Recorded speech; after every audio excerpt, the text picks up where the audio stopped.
Tem coisas que não se escrevem com palavras. Se escrevem no corpo, no gesto. Aqui, a palavra não desaparece. Ela muda de lugar. No tempo que uma coisa leva para ser feita. Ela passa pela linha, pelo tecido, pelo que se veste, pelo que se ginga e pelo que permanece. Hoje, a gente se aproxima dessas inscrições, que não estão só na fala, mas no fazer. Eu sou Adriele Regine e este é o Palavra de Mulher Preta. Palavra de Mulher Preta foi contemplado pelo edital Territórios Criativos ano 3, com recursos financeiros da Fundação Gregório de Matos, Secretaria Municipal de Cultura e Turismo, Prefeitura de Salvador e da Política Nacional Aldir Blanc de Fomento à Cultura, Ministério da Cultura, Governo Federal. Então, antes de começar a nossa conversa, eu vou fazer uma breve audiodescrição. Sou Adriele Regine, uma mulher negra retinta, gorda. Tenho cabelos curtos raspados na lateral, alto em cima, com uma mecha azul do lado direito. Uso óculos de grau de acetato com estampa de tartaruga. Tenho um piercing no lado esquerdo do nariz. Tô com um batom azul, uso acessórios prata. Tô com uma camisa branca de botão de manga longa com peixinhos bordados em azul. E atrás de mim tem uma estante com livros e acessórios de literatura. E convido agora também professora Janja e Anteia Xavier para fazer as suas audiodescrições. Olá, eu sou Janja Araújo. Eu sou uma mulher velha, acima dos 60 anos, sou uma mulher preta, tenho cabelos curtos, mais curtos nas laterais, grisalhos. Eu estou usando uma bata branca com detalhes coloridos em vermelho, amarelo e preto. E atrás de mim existe também uma estante com livros e acessórios de literatura. Olá, pessoas. Eu sou Anteia Xavier, sou uma mulher preta retinta, careca, estou usando um kimono branco, um vestido branco, contas religiosas, joias de múltiplos metais e brincos. E atrás de mim também, igualmente, uma estante com livros e acessórios de literatura. Bom, a gente costuma pensar a roupa como algo que se veste. Mas em muitos casos ela também precisa se mover com o corpo. Precisa permitir o gesto, a fuga, o jogo, a permanência. Tem roupas que são feitas para aparecer e tem roupas que são feitas para atravessar. Eu queria trazer um trecho do livro de Octavia Butler para a gente começar essa discussão. E diz mais ou menos assim. Parti naquela noite, juntei a comida e peguei emprestado um dos chapéus velhos de Níger para cobrir meus cabelos, que não eram muito compridos, felizmente. Quando pedi o chapéu para Níger, ele só olhou para mim por muito tempo e então pegou, sem perguntas. Achei que ele não esperava vê-lo de novo. Roubei uma calça velha de Rufus e uma camisa poída. Minha calça jeans e minhas camisas já eram muito familiares aos vizinhos. E o vestido que Alice havia feito para mim se parecia muito com os vestidos que todas as outras escravas da propriedade usavam. Além disso, eu havia decidido me tornar um rapaz. Com as roupas largas, velhas e definitivamente masculinas que eu tinha escolhido, minha altura e minha voz de contralto me ajudariam. Assim eu esperava. E aí a minha pergunta inicial é: que tipo de liberdade o corpo negocia quando escolhe como se vestir? Eu sei que as duas trabalham de algum modo com essa corporalidade e a construção dessa manualidade a partir desse movimento do corpo. E eu queria que vocês trouxessem um pouquinho disso pra gente dentro dos trabalhos de vocês, começando por professora Janja. Muito obrigada. É um texto maravilhoso, né? Assim, dá vontade de não parar de ouvi-lo. Sim. Bom, o meu universo formativo mais denso, mais complexo é a capoeiragem, né? E portanto, quando eu penso a vestimentar a ação, né? Eu penso sempre a partir de trajetórias e de vivências muito específicas no tratamento com o corpo. né? Cresci na prática de atividades esportivas, naquelas que a gente aprende que não pode usar brinco, não pode usar anéis, não pode usar um monte de coisa. Depois eu me torno capoeirista, né? Como capoeirista, tem aí todo um processo formativo vinculado a essa formação e, obviamente, do ponto de vista do meu próprio enegrecimento, e a capoeira me traz uma série de reflexões, né? Desde olhar para a cena vigente e hegemônica da capoeira no período em que eu comecei, em que os capoeiristas, principalmente as raras mulheres, se vestiam usando topzinhos muito curtinhos, em que, né, cintura baixa, etc. E eu que venho de uma outra vertente da capoeira mais tradicional, mais antiga, né, raiz mais velha da capoeira, né, a gente costuma dizer que a gente é como o Ileaie, a gente promove beleza vestindo o corpo. Então, assim, primeiro que é o uso do sapato, né? Era uma coisa já descartada dentro de uma narrativa recente para a história da capoeira. E a gente recupera isso mostrando, inclusive, o sapato como um elemento de liberdade, né? Como um símbolo da liberdade. Sim. Né? E ali a gente iniciava uma história de sujeitos livres atuando exatamente na reflexão da construção dessa liberdade, né?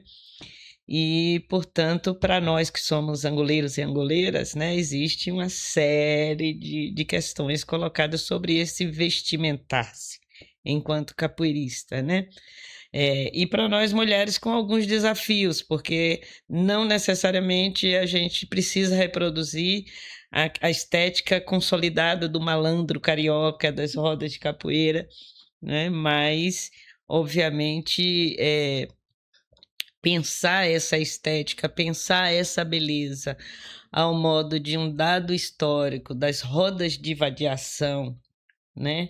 Em que você está de maneira confortável com a sua vestimenta e imprimindo ali aspectos estéticos de vaidade, de celebração de si próprio, porque é um espaço em que a gente se encontra e se celebra, né? Então, para nós que somos desse chão formativo, né, o vestimentar-se é, sem sombra de dúvida, uma construção imagética muito potente, né? E para nós mulheres que vimos conquistando espaços recentes dentro da capoeira, desatrelar as imagens anteriores consolidadas é também um grande desafio, né? Sim. Antes de Janta responder, professora Janja, fale um pouquinho sobre o vestimentar-se, por favor. Olha, eu tenho uma grande amiga que estuda moda, né? Temos.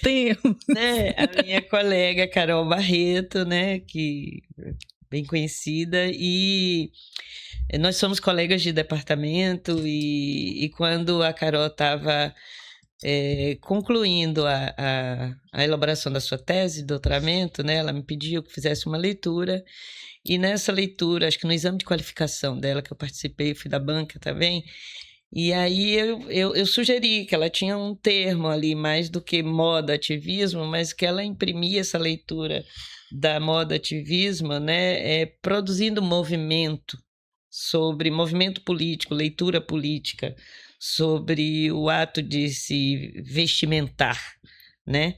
Então, ali no calor do exame de qualificação, a gente aí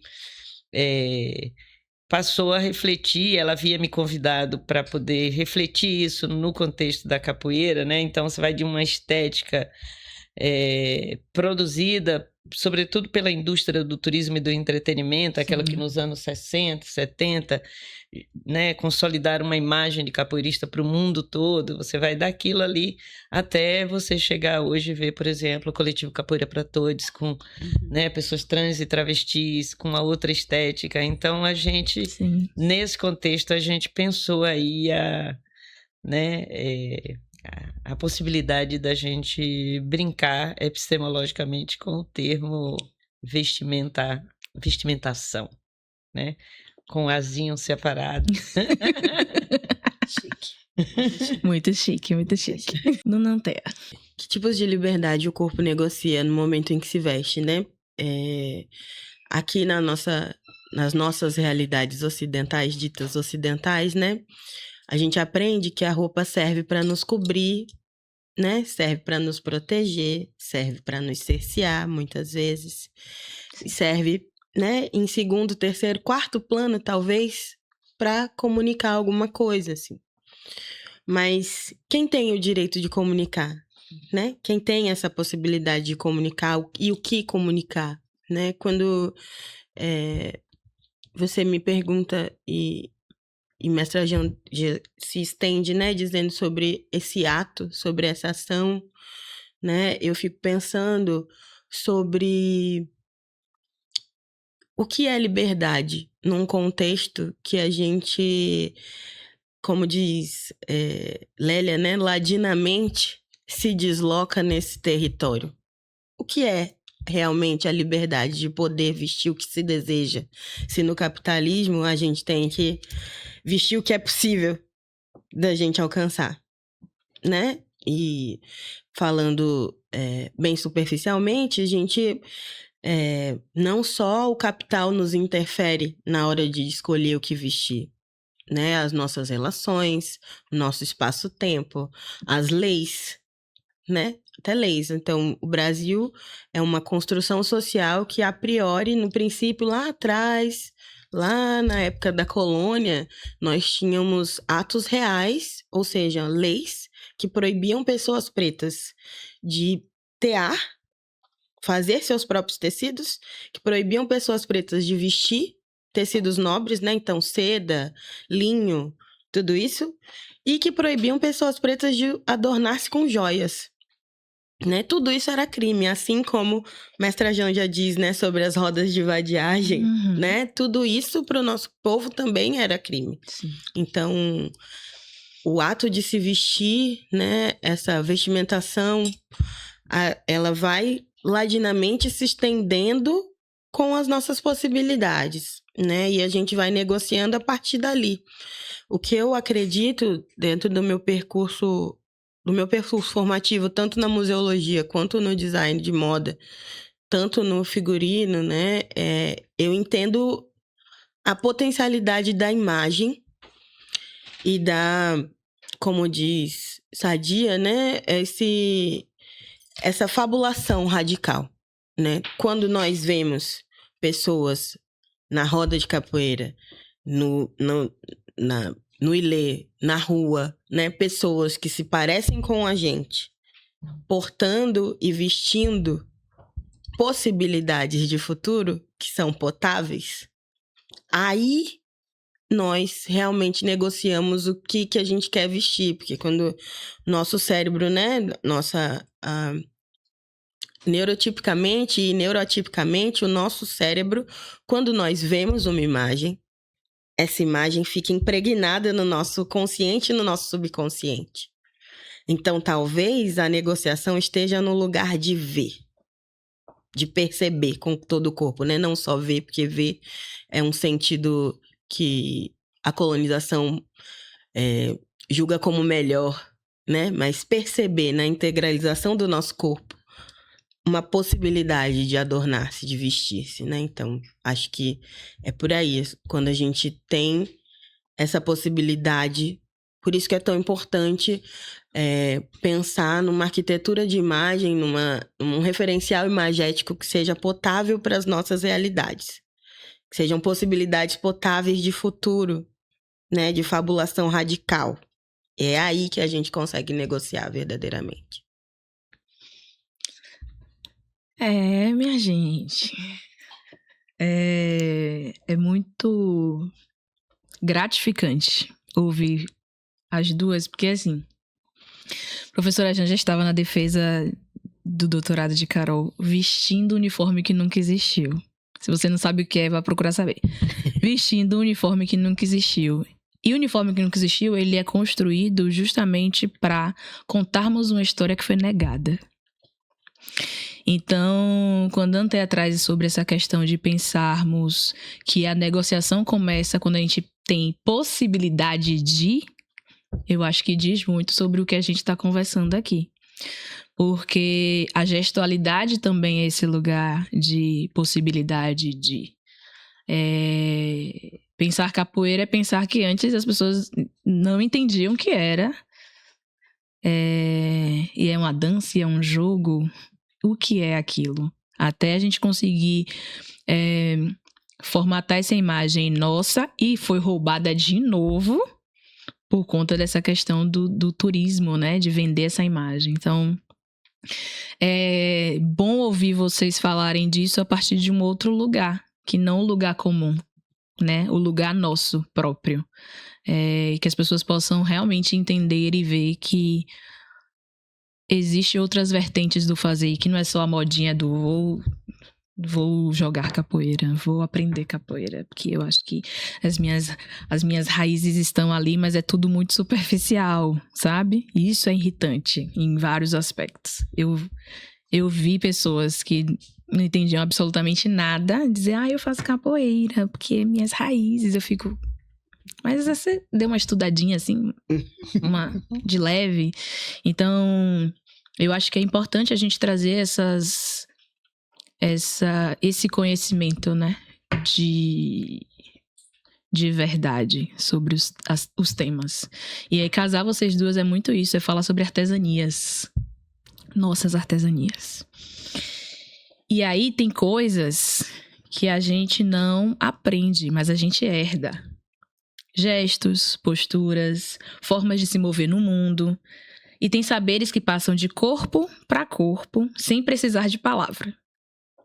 E às vezes o que a gente veste também carrega isso, né? Carrega quem veio antes, carrega caminho, carrega permanência.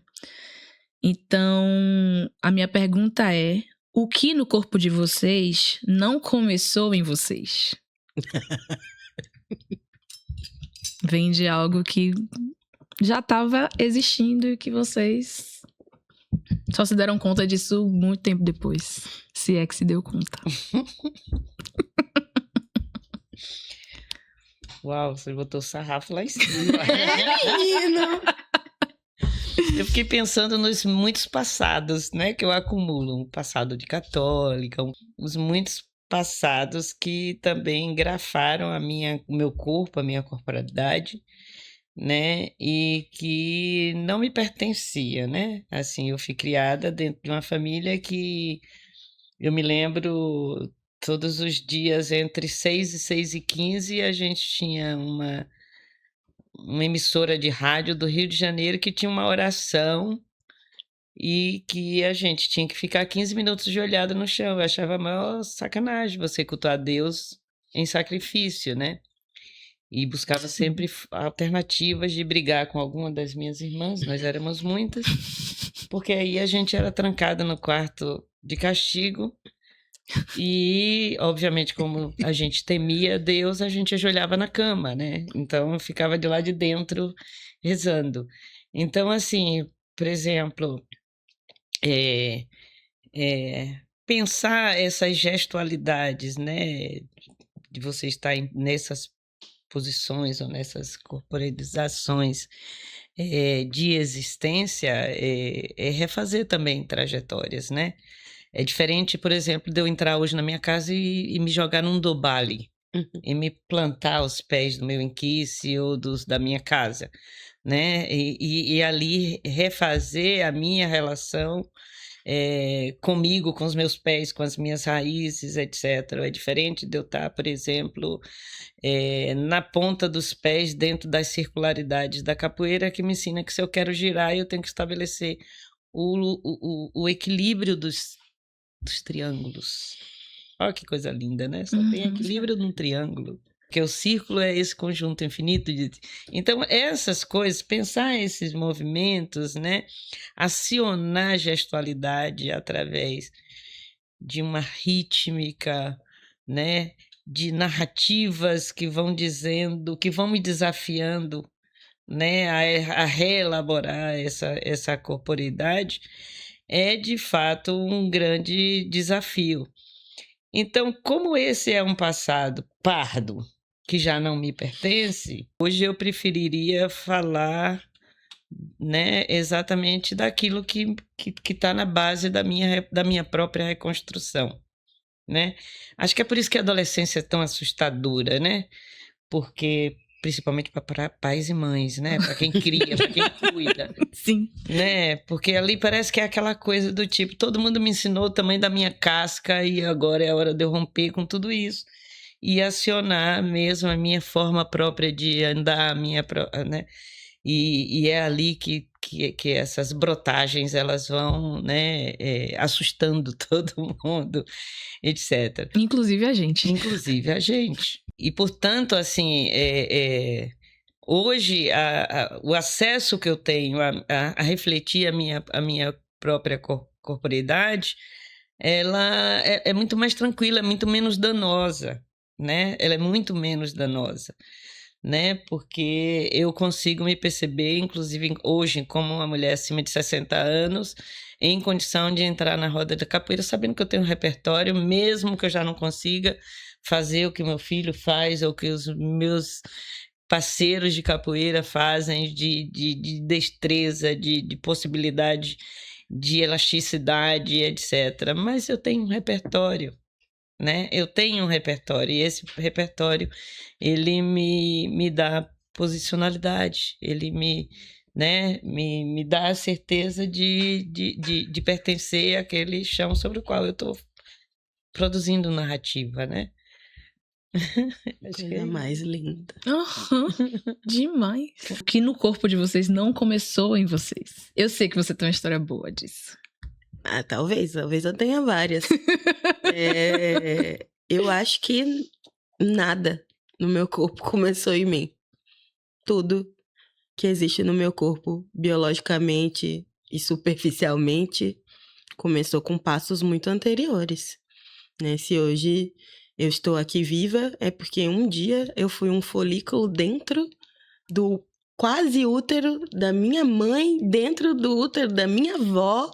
Então, assim, né? Se a gente for distante, né? Tudo que eu sou hoje, e como mestra Janja apontou, né? Por todas essas vidas que a gente vem vivendo, né? Tem a ver com pessoas que vieram antes e me ensinaram o que é ser humano, assim, né? Mesmo que ainda seja tão difícil aprender, ainda seja tão difícil, acho que a palavra talvez seja, é difícil, a frase, né? Talvez seja, é difícil expandir o nosso repertório. Porque, né, expandir pode doer, né? Quando a gente tá colocando no macro, a gente olha para fora, para o universo, galáxias estão explodindo, planetas estão nascendo, estrelas estão morrendo, padecendo, né? E se reconstruindo, e tudo isso é um grande movimento, que não é bom nem ruim, só é movimento. E talvez em mim eu perceba isso, assim, eu sou filha de uma mulher de axé, sou filha de uma Ekede de Odé, e eu sempre fui uma criança esquisita. Hoje a gente sabe que tem nome para essas coisas, né? A gente tem CIDs aí e tal, de descobertas, mas eu era uma criança esquisita, que gostava de ficar dentro do guarda-roupa da minha mãe, né? Eu gostava de ver as poeiras se integrando às roupas da minha mãe. E eu também tinha essa coisa de ser muito observadora, de olhar muito e tal. E uma das minhas paixões eram as roupas de orixá, né? Mas para além das roupas de orixá, eu gostava das roupas das Ekedes. Porque para mim era muito louco como pode uma mulher que tá aqui me dando comida, o pano sai daqui, vai pra cá, pronto. Agora ela é uma sacerdotisa em função e ninguém mais mexe com ela. E a minha cabeça fazia assim, como pode? Como pode? E eu acho que a partir daí, né, a gente vai... o nosso repertório vai sendo construído, né? A nossa fundação vai sendo construída e a gente vai aprendendo, pelo menos eu fui aprendendo, né? Então, se hoje eu uso joias, não é porque eu tirei do chão, né? Se eu uso tecido, se eu gosto de tecido, se eu gosto de uma modelagem mais ampla, se tudo isso são trilhas que eu percorro hoje porque alguém veio com o facão andando e tomando antes para eu estar aqui hoje, assim. Eu acho que é isso, talvez. Qual era a história que você queria que eu contasse? Era essa mesmo. Era essa? Eu amo essa história. Eu amo essa história. Amo. A gente também aprende a se moldar, a crescer, a se adaptar. Acho que até deu um caminho nisso. E não há problema nenhum nisso. Mas em que momento esse movimento deixa de ser crescimento e passa a ser afastamento de si? E aí eu queria trazer um trechinho de Calila das Mercês, que é mais ou menos assim. Na vida a gente molda o que parece ser árvore e não há problema nenhum em querer ser regada, ver luz e crescer. Não tenha receio ou vergonha de desejar isso. Só não passe por cima de você mesma, do que você é de verdade. E aí são duas trajetórias que se complementam, e a minha pergunta é como vocês reconhecem quando estão crescendo e quando estão se moldando para caber? O brinco até caiu. Isso é uma coisa que eu também quero saber, porque por muitos momentos a gente vai fazendo as coisas e não percebe que tá só tentando caber. E aí, pensando nessa tradição angoleira, foi se restituindo de outros modos. E aí a gente se adapta ou a gente volta para a base? Assim como pensando nessa materialização e nessa artesania do audiovisual, a gente faz o que o mercado quer ou a gente constrói o que a gente acredita? Uma perguntinha simples. Sim. Quase nada é besteira. Inclusive a senhora, professora Janja, que está dentro da universidade. Não, eu ia falar sobre isso. Porque são duas vidas. Todo mundo tem um lado B, né? São duas vidas completamente diferentes. Vamos à sombra. Tem um termo hoje para nós, né? Eu demorei muito na minha profissão, né? Como docente de uma instituição pública, eu demorei muito a tomar algumas decisões de vida, né? E, obviamente, eu tenho certeza absoluta de que tinha ali uma série de, vamos dizer, de fraquezas, no sentido de, primeiro, a gente reconhecer que nós somos muito poucas, né? Na condição de docente, mulheres negras como docentes dentro de instituições públicas, federais, etc. Segundo, que existiam processos ali dentro que eram extremamente solitários, quando eu entrei bem mais do que hoje, né? E que, portanto, estar a serviço, né, da institucionalidade sempre foi, assim, a minha forma de me fazer presente, de ser vista e de, né? E, obviamente, isso adoece, né? Isso machuca, isso maltrata. E eu olho para a minha vida e vejo o que é que tem, né? E eu tenho muito mais do que a universidade pode me oferecer, inclusive uma trajetória de alguém que atuou durante muitos anos dentro de uma instituição de mulheres negras, né? No caso Guelé 10, Instituto da Mulher Negra, coordenando curso para que jovens negros entrassem na universidade. Eu me torno docente quando a universidade é reestruturada para ampliação de vagas, etc. E alguns cursos são criados.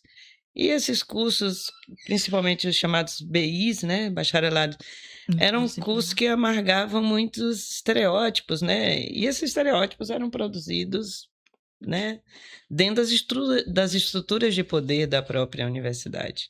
Quando eu me dou conta disso, por exemplo, eu me liberto. Eu me liberto primeiro porque eu sou do ponto de vista estético, uma pessoa básica, tão básica quanto uma camiseta Hering, né? Jamais. Oh, meu Deus. Jamais. Tenho mesmo, assim, uma série de dificuldades de pensar grandes modificações. Depois eu conto do caso de Beyoncé.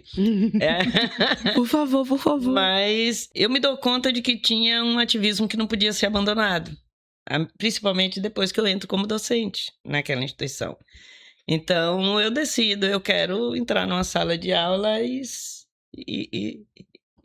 sentar numa cadeira e entrar um estudante e achar que eu sou uma colega, né? Eu quero ser vista dessa forma, como alguém em que a distância entre eu e aquele estudante é a menor possível.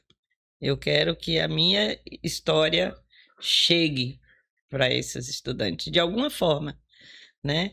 E em alguns momentos da minha vida eu me dou conta, inclusive, das minhas pequenas porções de timidez, né? E aí eu estou sempre buscando que essas falas aconteçam sem que eu precise articular muita coisa. E é, portanto, assim que eu me posiciono hoje dentro da universidade, né? Eu sou aquela que eu estou trabalhando agora na elaboração do meu memorial para defesa de titular. Uma frase que me mobiliza muito é de uma estudante um dia ter virado para mim e falou assim: mas, professora, você não tem nada que possa fazer eu pensar que você é uma professora daqui da UFBA. Você não tem a cara da universidade. Eu digo, então, meu propósito está sendo cumprido. É esse. Né? O meu propósito está sendo cumprido. Então, a gente hoje trabalha com o conceito de artivismo, né? Então, esse conceito que é muito caro para nós, ele indica exatamente aquilo que aproxima a gente do bem viver, né? Então, isso não pode ser um lugar de opressão para mim, ele tem que ser um lugar de conforto, acima de qualquer coisa. A capoeira me ensina isso à medida em que me diz, olha, quando você coloca a camiseta dentro da calça e aperta a calça, não é que você está fazendo aquela estética, né, antiga, não. Você está dizendo que tem ali uma coisa de cuidado consigo e com outra pessoa, que é impedir que a camiseta desça para cobrir o seu olhar, porque você precisa ver a outra pessoa, você precisa enxergar. Você está conversando com alguém para quem você precisa olhar. Então, isso não pode ser uma coisa a me atrapalhar. E aí eu levo isso também para esse lado profissional, que obviamente, produz alguns danos, em alguns momentos que me vem algum tipo de consulta, danos e conforto, que me vem algum tipo de consulta assim, a gente está pensando na indicação de seu nome para tal lugar, não tenho roupa para esse baile, e não quero ter.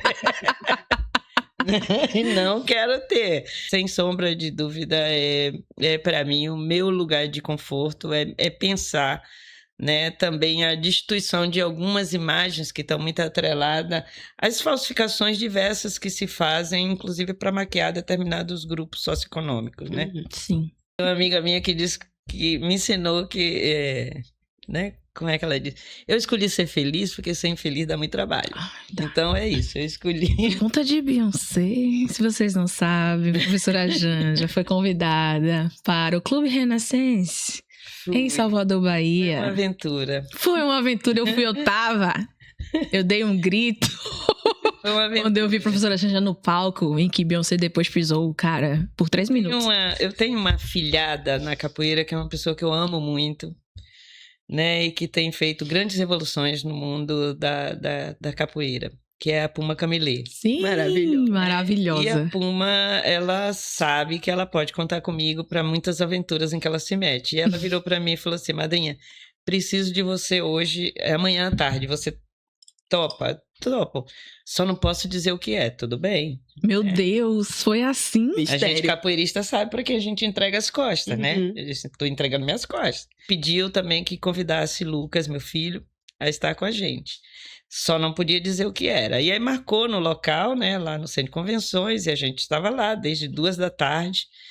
E era uma coisa uma segurança muito grande, e celulares tinham que ser desligados, etc. Fomos para uma sala e ficamos lá Aí vieram os outros convidados, o pessoal do Afrobar, foi eu assim babando, né? Porque eu sou super fã. Aluna, meu Deus! E aí, durante a tarde toda, eu fiquei acompanhando essas pessoas sendo maquiadas, sendo produzidas. E Assim, uma nem- coisa incrível, incrível, incrível. Uhum. E tinha uma frase que começou a pesar na minha cabeça, né? Que era cada vez que alguém deixava de ser maquiada, as maquiadoras diziam assim: pronto, agora você é uma nova mulher. Oh. Eu comecei a sofrer, né? E aí chegou uma hora que a Puma olhou pra mim e disse: madrinha, agora é a sua vez. Eu disse: amiga, desculpa, eu não vou ouvir essa frase. Não tô preparada. Deixa eu te dizer uma coisa, eu vim aqui só pra tocar pra vocês e cantar, então me deixa assim que eu tô bem. Aí tá certo. E aí a gente foi, né? Eu toquei, cantei, e a Puma e Lucas lá fizeram a performance dele. E aí, quando terminou, nós voltamos pro camarim. Eu passei ali, bebi alguma coisa, e aí virei pro Lucas, meu filho, e falei: Lucas, tchau, tô indo embora. Como assim, mãe? A Beyoncé acabou de chegar. Eu disse: mas depois vai ser um inferno pra pegar o Uber. Eu não acredito. Muito bom! Coisa de gente velho, né? Eu disse: não. Aí ele falou: mãe, eu não quero acreditar. Eu disse: pois acredite. Ele subiu comigo, me deixou na porta. Quando eu ia saindo, eu falei assim: não, de fato, não dá pra fazer isso, né? Aí voltei, fiquei lá de cima mesmo, fiquei puta, né? Porque foi só uns minutinhos. Saí correndo e peguei o meu Uber. Eu fiquei surda por uma semana por conta deste evento. Uma Foi, semana olha. surda. Menina. Porque o povo gritou tão pouco no meu ouvido. que Foi lindo. Foi. Ótimo. Eu estava no Rio acompanhando por telefone. Você tava no Rio! Tava. E era uma tensão, porque todo mundo ficava acompanhando o voo em tempo Sim, real. gente, era uma loucura. Quando a galera cavalo assim, da Beyoncé. fechou a paralela. Aí ele disse: meu Deus, ela veio! Minha amiga, me responda, Antéia Xavier. Como você reconhece que está crescendo ou quando tá se moldando pra caber, e aí trazendo o nosso trabalho no audiovisual. Ou, digo, audiovisual. Ou, eu acho que o cenário mais comum das nossas vidas é uma encruzilhada.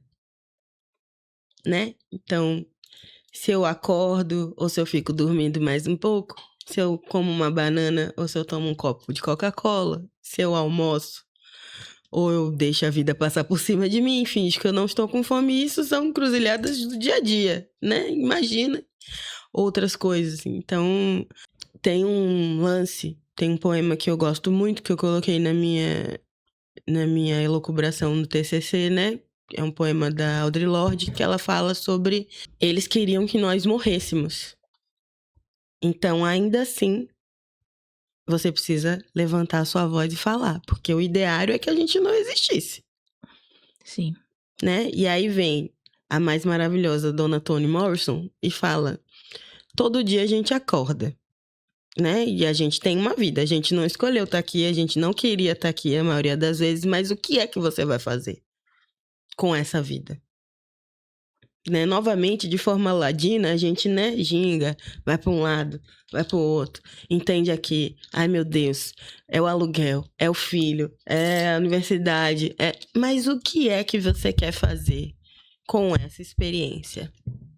Uma vez eu estava chorando no pé do caboclo e seu boiadeiro disse para mim que para que vem a doença?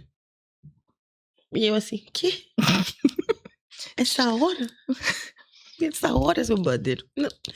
Para que vem a doença? Para curar. A doença vem para curar. E a gente só aprende o que é cura vivendo. Não dá para aprender a viver sem viver. A gente precisa viver. E a gente precisa escolher. Né? Nessas encruzilhadas que a gente tem da vida, a gente precisa escolher. E assim, eu sei, gente, que é muito interessante essa coisa, né, de negros, negras no topo, mas eu quero que a pirâmide queime. Eu quero queimada. Eu quero defenestrada. Eu quero que tudo isso acabe. Porque eu não queria nem estar aqui, eu queria estar sendo uma sacerdotisa no Kemet, estudando filosofia dentro de uma pirâmide de mármore rosa.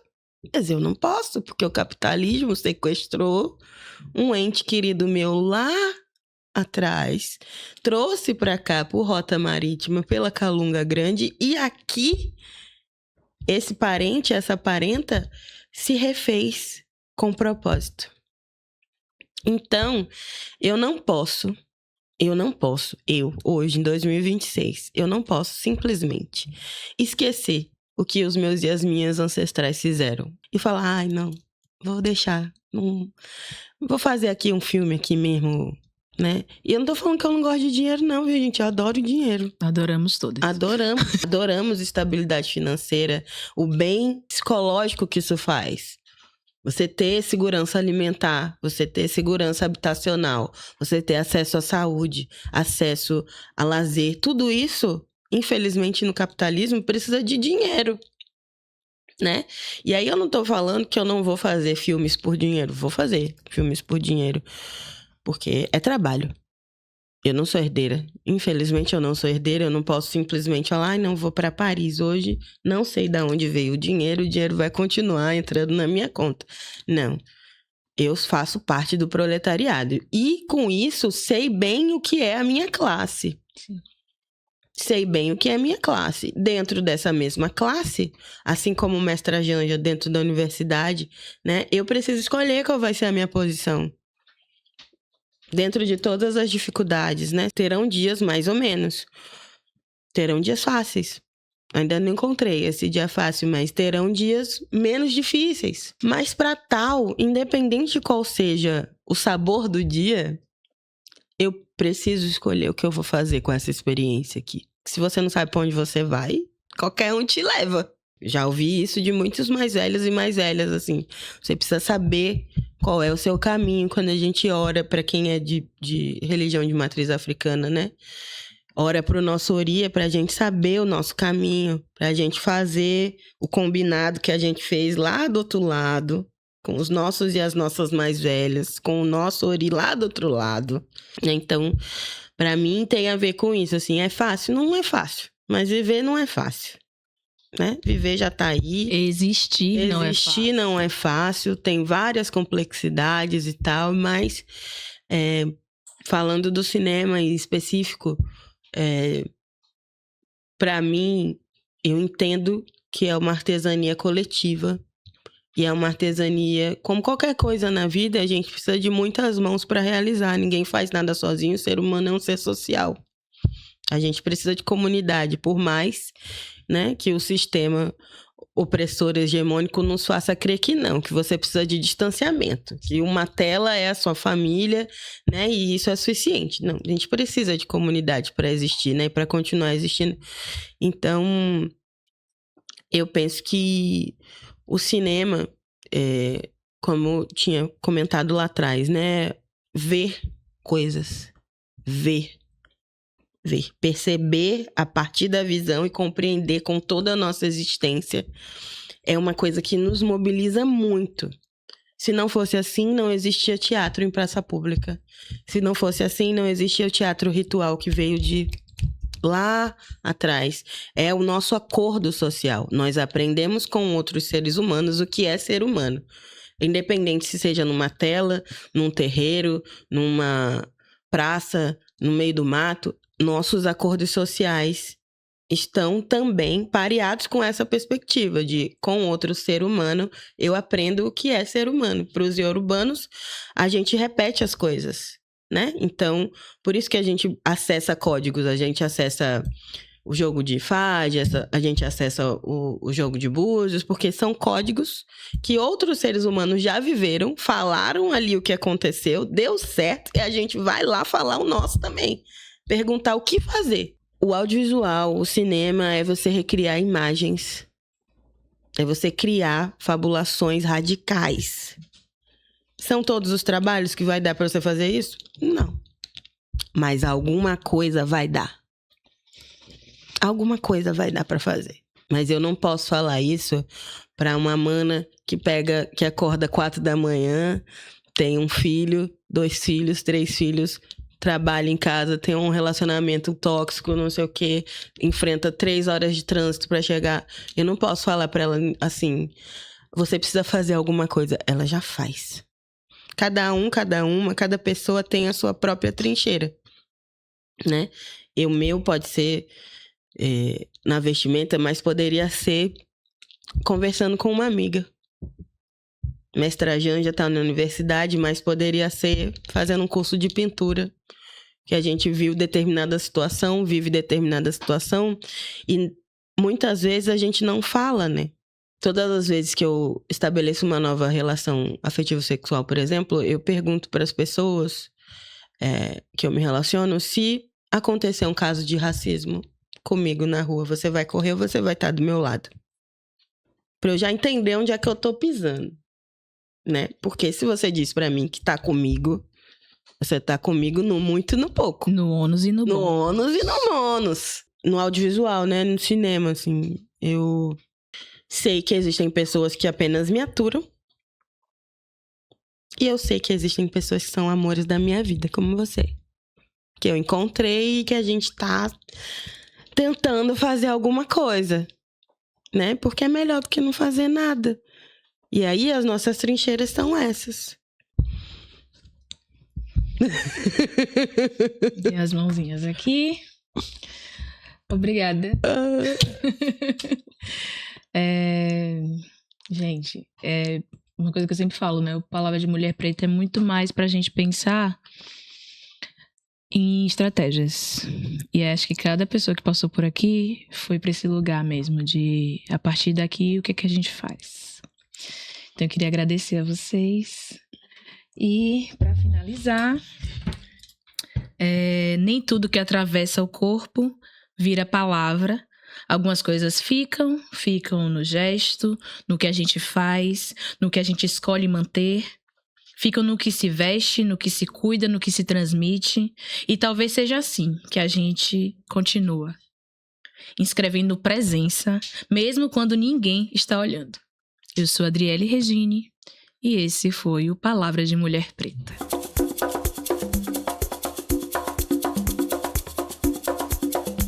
Eu fiquei aqui, Mestra Janja, e assim... Nossa, Mestra Janja, nossa! Então retoma o pensamento ou vai do princípio? Do princípio. Eu tava sabendo essa fofoca, eu tava nervosa. Agora a gente volta. Sim, amiga. Ótima fofoca. Palavra de Mulher Preta foi contemplado pelo edital Territórios Criativos Ano 3, com recursos financeiros da Fundação Gregório de Matos, Secretaria Municipal de Cultura e Turismo, Prefeitura de Salvador e da Política Nacional Aldir Blanc de Fomento à Cultura, Ministério da Cultura, Governo Federal.